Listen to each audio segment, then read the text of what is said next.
thème qui est un thème d'actualité dans la mesure où nous le faisons en coïncidence avec cette semaine globale de l'entrepreneuriat que un de nos partenaires, Jocolab d'ailleurs, organise en ce moment pour le Sénégal,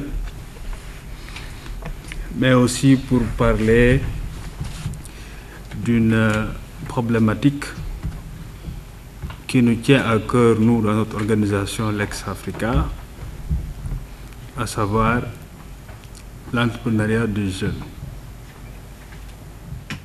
Je commencerai donc par présenter Lex Africa, qui est notre organisation indiquée dans le cadre du cadre stratégique de cette organisation, la préoccupation majeure que nous avons pour l'entrepreneuriat des jeunes. Avant d'introduire les intervenants d'aujourd'hui, à savoir le docteur Ndongo Samba Sylla, qui est aussi membre de Lex Africa, mais qui est un chercheur de renom, connu dans le monde et en Afrique aussi, à travers surtout ses importantes publications, fruits de ses propres recherches sur plusieurs sujets.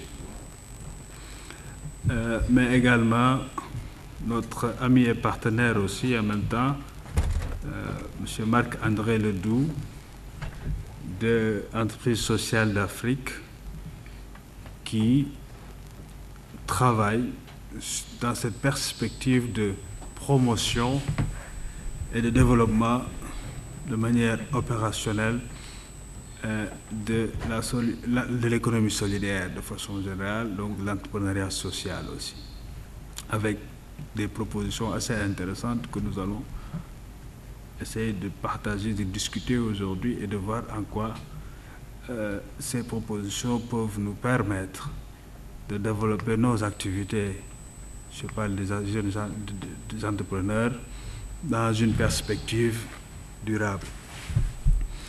Nous avons aussi l'honneur d'avoir parmi nos invités de marque aujourd'hui, Madame Oulissar, qui est une femme entrepreneur, mais engagée dans le bon sens de la politique, à savoir à mobiliser ses pairs femmes, a aussi toujours appuyé et aidé des réseaux d'entrepreneurs dans son pays, avec une expérience internationale qu'elle a pu avoir, parce que déjà, au Canada, elle a développé pas mal de réseaux d'entrepreneuriat et elle souhaiterait faire la même chose dans son pays, ici au Sénégal, où elle a déjà commencé. Elle va nous dire un peu plus sur ce qu'elle propose aussi, parce qu'on a partagé énormément de bonnes idées à l'endroit surtout des jeunes réseaux d'entrepreneurs avec qui nous essayons de travailler. Revenir sur Lex Africa, leadership, éthique, gouvernance et stratégie, c'est exactement ce que signifie LEG, qui sont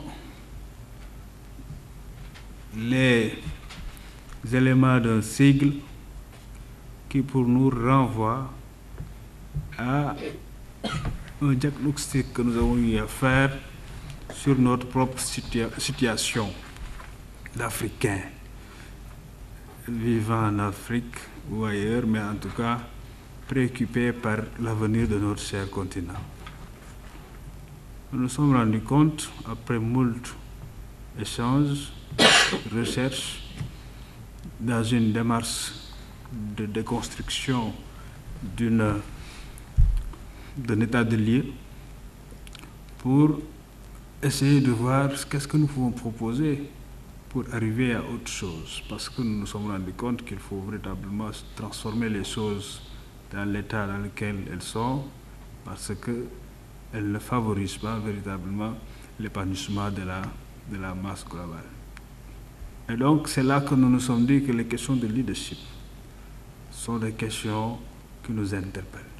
en termes de ces hommes et des femmes qui doivent impulser la voie vers le progrès économique et social durable en Afrique et surtout permettre à ce que les Africains jouent leur rôle dans ce monde tel qu'il est organisé aujourd'hui, mais aussi assument leurs responsabilités dans ce monde. Mais c'est également la question d'éthique qui est liée également aux attitudes et valeurs de ces premiers, à savoir si est-ce que nous nous posons très souvent la question, surtout quand on est aux affaires, mais aussi quand on est simple citoyen tout simplement et qu'on pose des actes au quotidien, sur ce que nous pouvons faire et ce que nous ne pouvons pas faire dans le rapport que nous avons intégré avec l'autre, tout simplement. Est-ce que dans ce que nous faisons au quotidien, nous intégrons le respect qui est à la base de tout, de l'autre? Est-ce que nous intégrons l'intérêt de l'autre à prendre en compte? Est-ce que nous intégrons la liberté de l'autre à également vivre et exister et qui doit donc négocier avec notre propre liberté? Et donc ces questions-là, nous ne nous posons pas très souvent malheureusement compte tenu de ce que nous observons au quotidien dans notre pays. Mais la question de la gouvernance également, je parle de la gouvernance, je ne parle pas de bonne gouvernance entre guillemets, mais de la gouvernance tout court, c'est-à-dire de la façon dont on met en place des instruments, des cadres pour organiser les rapports des uns et des autres ensemble. Comment construire comment vouloir, moi je dis souvent cette nécessité de vivre ensemble, parce que nous sommes ensemble dans un cadre où nous n'avons pas peut-être choisi d'être au départ, même si on a la possibilité d'immigrer ailleurs, mais voilà, nous sommes la plupart nés où nous sommes, ou bien nous avons tout simplement, suivant notre destin, nous nous sommes retrouvés là où nous sommes, mais nous sommes ensemble, et donc cette volonté cette nécessité de vivre ensemble, nous devons l'organiser selon des mécanismes, des cadres à mettre en place, donc à travers des institutions et autres choses. Mais cette question de gouvernance donc pose problème parce que si dans notre contexte actuel, nous sommes de plus en plus conscients que nous avons énormément de ressources qui sont sous nos pieds, qui sont devant nous, mais que malgré cela, nous continuons à vivre dans une précarité de plus en plus dure, de plus en plus profonde. Bref, nous vivons dans une pauvreté qui, à la limite, devient inacceptable. Parce que si on prend les derniers chiffres du PNUD, nous sommes 9 500 000 et quelques de Sénégalais qui vivent dans une situation de pauvreté multidimensionnelle. Et nous sommes au moins 46,5% d'entre nous, ou bien 45,1% d'entre nous vivent dans l'extrême pauvreté. Au moment où on nous dit que nous avons des ressources assez importantes, nous avons presque le tiers des réserves mondiales des ressources naturelles en Afrique. Nous avons énormément de ressources naturelles qui sont exploitées directement et commercialisées ailleurs sans pour autant que cela ne serve par des initiatives intermédiaires à donner de l'emploi à nos jeunes, à leur permettre de pouvoir créer leurs propres entreprises, à se développer tout simplement par l'exploitation de ses propres ressources, avant de parler d'autres types de services qui peuvent effectivement, dans une logique de chaîne de valeur, jaillir de cela. Dans un pays où plus de 70% sont dans l'agriculture, vivent de l'agriculture et n'arrivent pas véritablement à régler leur propre autosuffisance. Donc on se dit qu'il y a un problème si on n'arrive pas à gérer ces ressources de façon optimale pour que les populations elles-mêmes puissent trouver leur compte là-dedans, c'est parce que nous avons des problèmes de gouvernance. Enfin, nous avons des problèmes de stratégie. Parce que la naissance de l'ex est née surtout dans ce moment où tout le monde en Afrique festoyait, je dis bien festoyait, à quelques exceptions près, autour de 50 ans d'indépendance. Et ça fait tilt à quelqu'un qui n'a pas encore 50 ans, qui se dit, mais 50 ans d'indépendance, mais moi je ne vois pas l'indépendance dont on parle. Parce que même si on a un drapeau, on a une hymne nationale, on a des institutions, on dit qu'on a un État, on a un président de la République qui est élu au suffrage universel direct, on a des institutions comme celle dans laquelle nous sommes aujourd'hui, on a un parlement, on a tout ça. Mais au fond, on se rend compte qu'on n'a pas l'autonomie de décision sur ce que nous voulons faire et le destin de nos peuples que nous voulons tout simplement accompagner. Il y a des problèmes.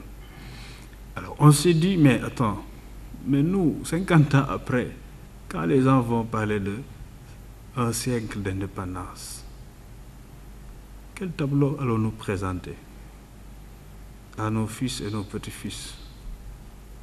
Est-ce qu'on a le droit de les laisser se poser les mêmes questions que nous nous posons aujourd'hui, qui, bizarrement, en tout cas personnellement sur la base de mes propres recherches, renvoient aux mêmes questions que se posaient nos pères et grands-pères avant l'accession de la plupart de nos pays à la souveraineté internationale. J'ai dit, mais avons-nous passé 5 ans à tourner à rond autour de nous, etc. Ou bien même avons-nous passé ces 50 ans-là à rester, ou bien à davantage renforcer le nœud de ces cordes qui nous tiennent, dont les ficelles sont tirées ailleurs toujours, avec effectivement une complicité d'autorité sur place, pour continuer à faire tout simplement perdurer cette dépendance à un système qui n'est pas le nôtre, auquel nous n'avons même pas contribué à mettre en place. Donc parce que tout simplement, on ne se projette pas, on n'est pas dans la stratégie, on ne développe pas des visions souveraines, on ne développe pas des moyens, on ne cherche pas les moyens et les ressources dont nous disposons pour soutenir des visions souveraines et négocier en tenant compte de nos propres droits avec nos partenaires. Donc, ces questions de réflexion, de projection, de prospective, nous ne les intégrons pas souvent en Afrique et je pense que ça fait partie également de nos faiblesses. Alors, à partir de là, nous voulons partager une vision que nous avons pour l'Afrique, qui est cette vision d'une Afrique souveraine,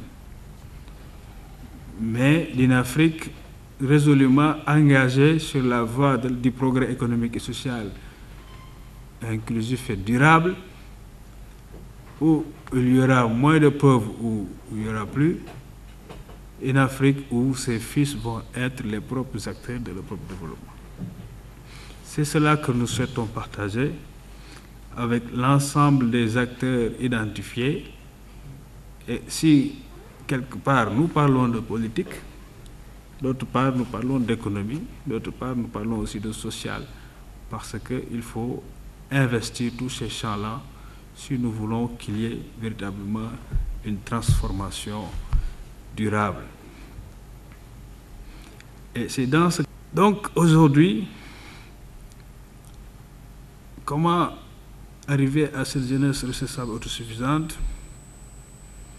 À travers la compréhension du contexte dans lequel nous sommes, des enjeux de l'entrepreneuriat aujourd'hui, mais pas de n'importe quel entrepreneuriat, c'est-à-dire en tenant compte des opportunités que nous offre aujourd'hui ce que les experts appellent l'économie solidaire. Nous allons y revenir bientôt parce que nous avons des experts en économie solidaire qui vont nous parler exactement des opportunités et des enjeux aujourd'hui qui existent et que devrait tout simplement exploiter notre jeunesse pour construire leur autonomie, leur autosuffisance économique dans la durée. Mais avant cela, nous souhaiterons comprendre notre contexte sénégalais dans lequel nous évoluons. Et c'est ce que nous permettra de mieux comprendre le retour d'Nongo Samba Sylla qui, je l'ai dit tantôt, est un chercheur militant. Il est dans une perspective de déconstruction. C'est ça qui est intéressant, parce que si on veut transformer et qu'on se rend compte que cette transformation devra passer nécessairement par des ruptures à avoir, il nous faut d'abord comprendre dans quoi nous sommes et dans cela comment nous pouvons proposer autre chose pour avoir d'autres résultats différents que les résultats que nous avons actuellement, parce que assurément ils ne nous conviennent pas du tout. Donc à la suite de Ndongo et du docteur de Marc-André Ledoux, nous allons aussi permettre à Madame Oulimata Sarr de parler aussi de son expérience et de ses projets, parce que ce qui réussit ailleurs, dans d'autres pays comme le Canada, peut aussi réussir en Afrique, parce qu'on a les moyens en place. Ce qui reste, c'est de nous organiser. Et à la suite de ce tour de table, nous avons souhaité être avec des partenaires. Je vois que beaucoup ne sont pas encore sur place, mais certains m'ont dit qu'ils allaient venir un peu plus tard. Mais ces partenaires-là, c'est des jeunes qui sont déjà dans l'action, qui ont mis en place leur propre réseau pour s'entraider entre pairs, pour prendre des initiatives, pour prendre ensemble des risques, pour dire non, nous voulons autre chose que ce legs que nous a laissé nos aînés. Nous sentons que c'est possible d'avoir autre chose. Et nous voulons aussi laisser un autre legs aux futures générations.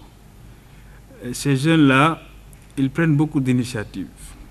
Mais souvent, ils prennent des initiatives dans un contexte ambiant, comme ça, à la mode. Mais sans véritablement, parfois, de motivation intrinsèque liée à une, j'allais dire, peut-être pas philosophie, mais à une idéologie de base, parce que finalement, tout est idéologique dans ce monde. Et ces jeunes-là vont partager aujourd'hui leur expérience, ce qu'ils sont en train de faire et comment ils sont en train de le faire, en s'inspirant maintenant de ces sages conseils, j'allais dire, ou bien en tout cas de ces éclairages que nos intervenants auraient déjà donnés et qui vont se poursuivre dans la durée, parce que ce que nous cherchons, c'est ça, c'est-à-dire nous ne faisons pas seulement des événements, mais nous partons de réunions comme celle-là pour aller ensemble plus loin.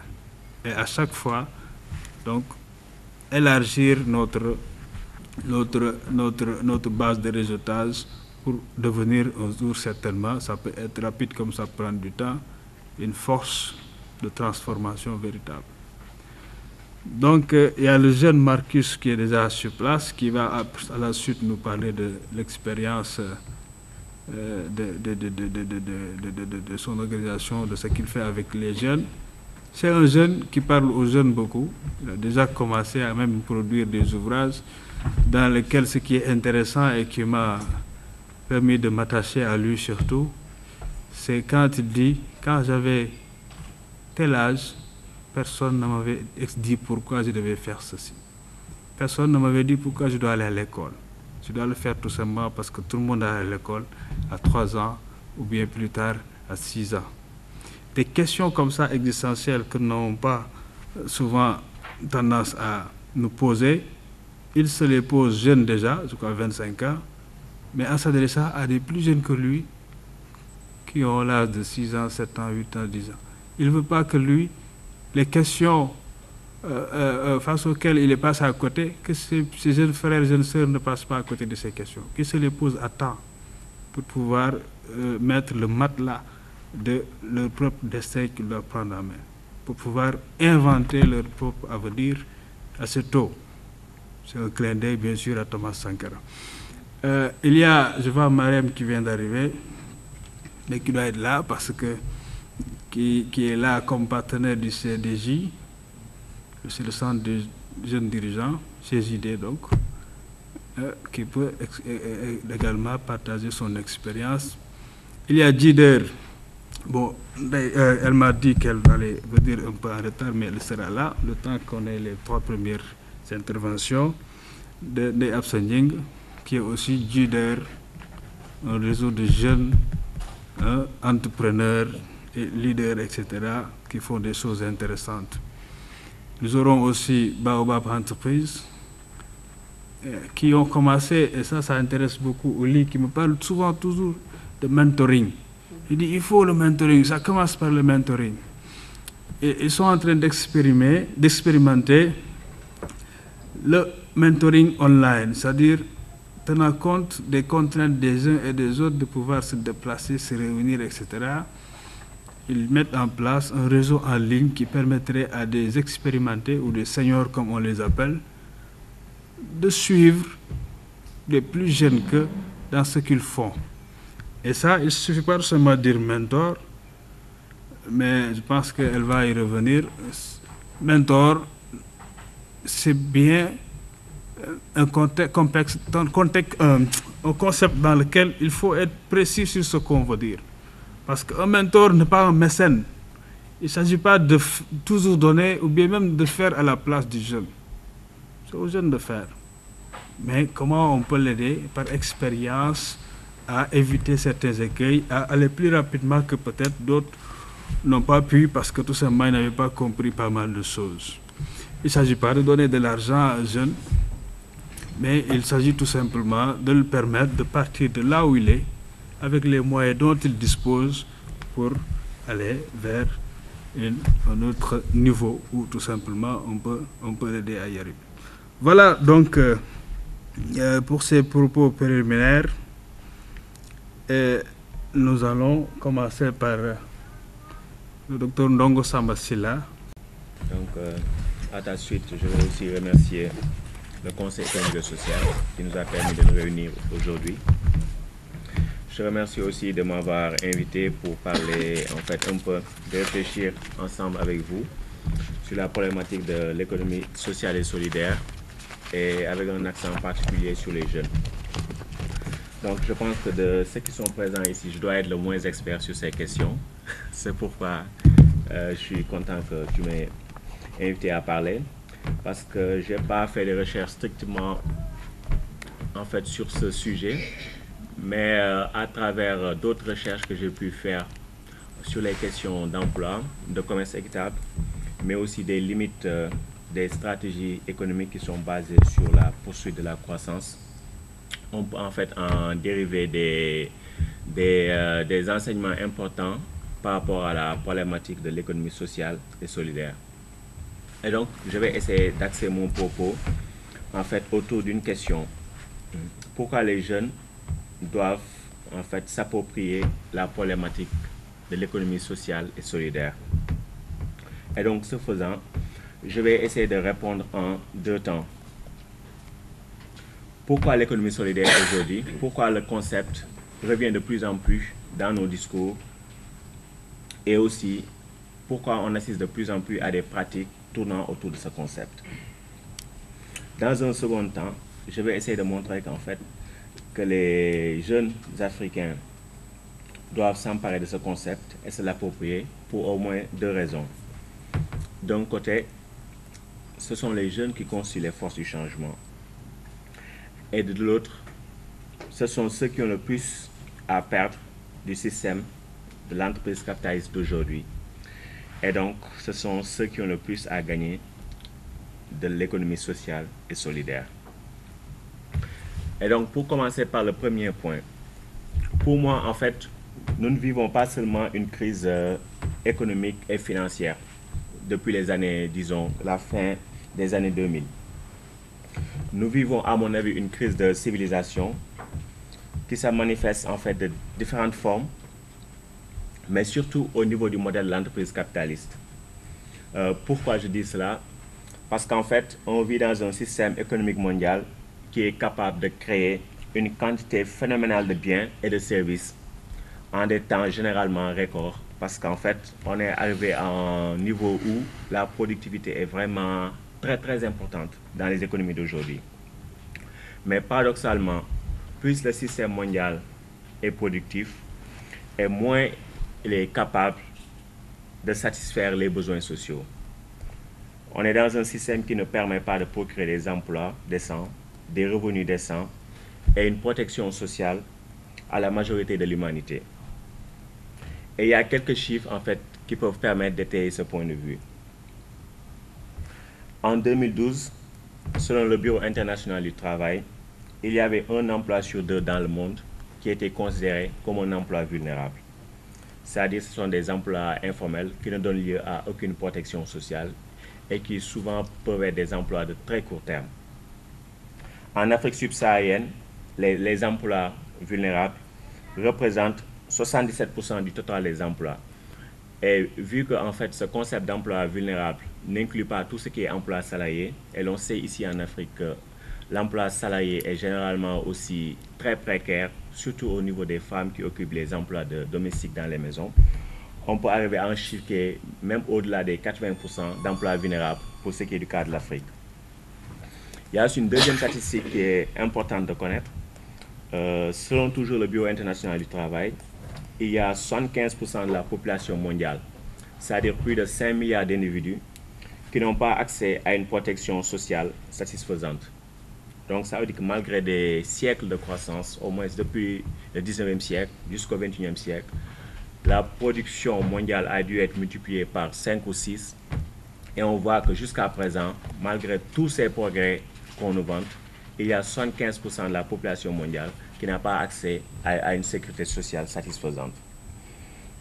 La question qu'on peut se poser donc, c'est qu'est-ce qui explique cette situation? Souvent, les gens se disent que oui, en fait, s'il n'y a pas trop de progrès économique, c'est parce qu'il n'y a pas assez de croissance. Mais cet argument, en fait, n'est pas juste. Pourquoi? Parce que, comme je l'ai dit tout à l'heure, on a eu 2 siècles pendant lesquels on a assisté à de formidables progrès économiques. Et ces progrès économiques, jusque-là, n'ont pas permis à l'écrasante majorité de pouvoir vivre une vie digne. Et on est à une époque où de plus en plus de ressources ne seront plus disponibles. Et donc, cette croissance, tôt ou tard, elle est appelée à s'arrêter. Donc, ça veut dire que c'est une voie qu'on ne peut pas poursuivre. Et il y a des pays aussi qu'on connaît et qui ont une démographie très importante, comme l'Inde. On sait que durant ces 4 dernières décennies, ce sont des pays qui ont enregistré des taux de croissance importants, de l'ordre de 5% par an.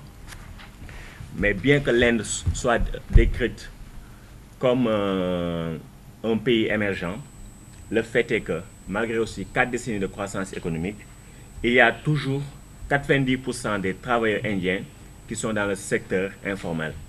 Donc malgré 4 décennies de croissance, et malgré aussi toute l'importance économique que l'Inde a, notamment au niveau international, toutes les multinationales et tout ça. Donc 4 décennies de croissance et malgré tout, 90% des travailleurs dans l'économie informelle. Et donc, c'est mon point de vue. Si le système capitaliste est incapable de garantir le plein emploi, et donc ce que j'appelle plein emploi, c'est un plein emploi aussi qui intègre la dimension qualitative de l'emploi, c'est-à-dire un plein emploi d'emploi décent.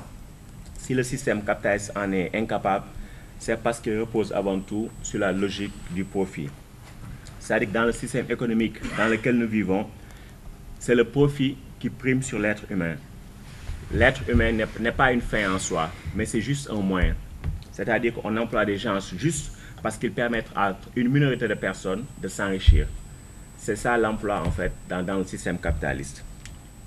Et donc c'est pourquoi je m'insurge contre les explications un peu douteuses qui réduisent la question du chômage à un problème de qualification. Souvent on entend dire par nos décideurs politiques et certains experts que si certaines personnes n'ont pas d'emploi, c'est parce qu'elles n'ont pas de qualification. Pour moi, cette thèse est fausse. Il n'y a qu'à voir en fait que de plus en plus, nous avons des chômeurs diplômés. Et ça dans tous les pays africains. Et il y a même dans certains pays comme la Sierra Leone, la Mauritanie, il y a des organisations de chômeurs diplômés et aussi au Cap-Vert qui se battent pour qu'on puisse leur trouver des emplois. Et ce phénomène est appelé à croître parce que les systèmes que nous avons en Afrique, les systèmes économiques, ne permettent pas d'absorber ces diplômés chômeurs. Et ensuite, on voit mal pourquoi des gens qui seraient peu qualifiés n'auraient pas droit à un emploi. Parce qu'en fait, la formation, elle peut être assurée au niveau des entreprises. Mais on se rend compte aussi que souvent, les personnes peu qualifiées et même les jeunes ont des difficultés pour avoir accès à des stages. Pourquoi? Parce que le tissu économique est très restreint. Et donc, du coup, on ne peut pas expliquer l'ampleur qu'a le chômage et le sous-emploi dans nos pays par un problème de qualification. C'est un argument qui n'est pas recevable. En réalité, pour moi, ceux qui sont au chômage le sont surtout parce qu'en fait, nous sommes dans un système économique qui n'est pas parvenu à utiliser leur force de travail d'une manière qui permette à certains d'obtenir un profit. Donc, si on regarde le problème de manière globale, s'il y a des personnes qui sont là, qui n'ont pas d'emploi, c'est parce que le système qui dit que ceux-là, nous ne pouvons pas les employer d'une manière qui permette de dégager du profit pour certains. C'est ça l'explication fondamentale du chômage. Et il y a des réalités en fait qui devraient nous inciter à penser de cette manière. Nous avons beaucoup d'infirmiers, de médecins qui sont au chômage. Et pourtant, tout le monde sait que nous avons des besoins énormes, des besoins basiques en termes de santé. On pourrait dire aussi la même chose au niveau du secteur éducatif et bien d'autres secteurs. C'est-à-dire nous avons d'un côté des gens qui ont une utilité sociale qui n'est pas déterminée. De l'autre, nous avons des besoins sociaux aussi très légitimes. Et il n'y a pas le mécanisme qui permet en fait